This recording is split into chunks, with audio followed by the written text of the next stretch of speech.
बाबा मला ना झोपेतून उठायला उशीर झाला, मी लगेच नाश्ता करून देते. अरे अरे बेटा, मग काय झालं? मी घरीच आहे ना.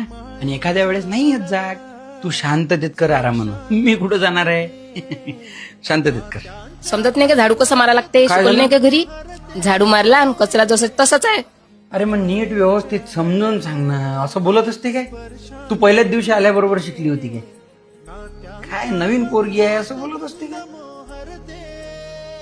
किती वेळ लागते अजून? किती वेळचा बसलोय मी, समजत नाही का लवकर करायला लागतं म्हणून? काय बडबड करू राहिला रे? सकाळी राजा तिनं नाश्ता केला, नंतर घर साफ केलं, नंतर जेवण केलं.